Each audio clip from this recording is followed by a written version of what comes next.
You might want to take your seats. I've been promised I can have 5 minutes.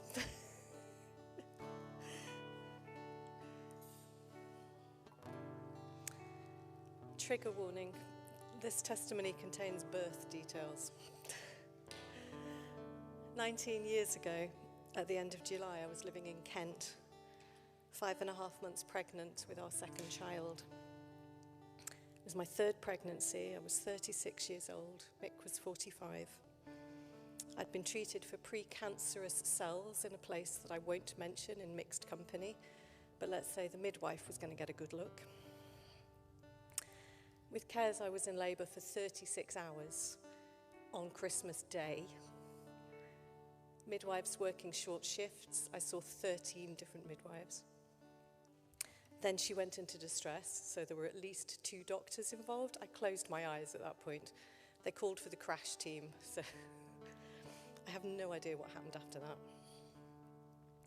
But this second child, I was hoping and praying for a more peaceful time.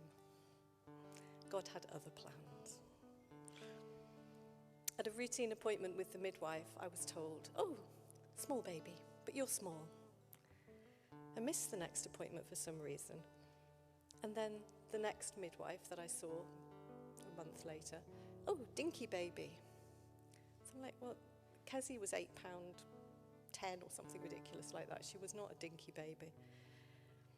So I asked for further tests. They did a scan and they said, "Oh, there's nothing to worry about as long as the baby keeps moving." Gets to our 6th wedding anniversary in August. The baby's not really moving. It was a Saturday, so I popped into the hospital. They said, "Drink this iced water." Sure enough, he wriggled a bit, so they sent me home. The testimony, God's graciousness, God's amazing ability. We were in Kent. My sister was in Belfast. My mum was on the Wirral. I had a consultant's appointment for a week on Monday. My sister really felt when she was praying on the Wednesday night that my mum should come down. Now, Mum had booked a ticket for the Sunday to be with me with the consultant on the Monday. And my sister rang her up from Belfast and said, "Mum, change your ticket. God's told me you need to go." So Mum switched her ticket and came down on the Thursday. 8 hours on a coach from Birkenhead to Gillingham.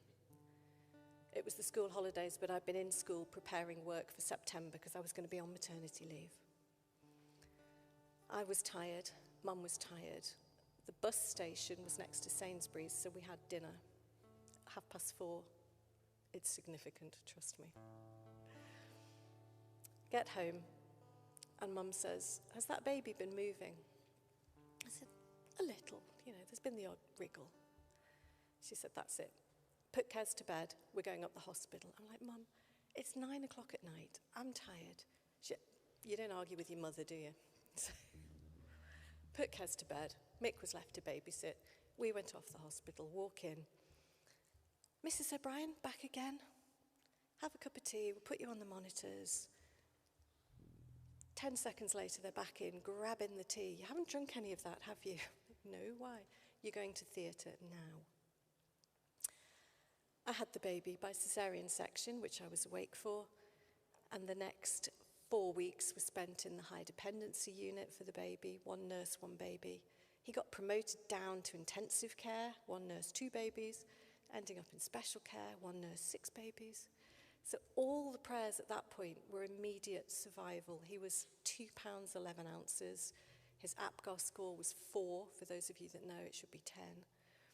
There was very imminent prayers all the time. Every day we were sending out prayer requests. He's got to survive this. He's got to survive the night. He might have a blame, and so on. That was 19 years ago. You're like, this is imminent testimony. He's never had a friend. He's been invited to 1 birthday party. It was a disaster. As a result of antibiotics they gave him, he's deaf. He lip reads with the masks. It's been a nightmare, you can imagine. He doesn't go out. He doesn't meet anyone. He can't use the telephone. He can text and message, but that's it. About a month ago, and we have been praying, obviously, consistently for prayers. Harry's been one of Mikey's best friends growing up. Harry would lie on his tummy on the floor and play cars with him. And then when Mikey was a bit older, Harry would sit on the computer with him and play computer games and Xbox games and everything. When J. John came to Wallasey, Harry bought Mikey a ticket because Mikey hasn't made a decision for the Lord yet. So Harry has been Mikey's godfather. But Mikey needs some friends his own age. Harry's a little bit older.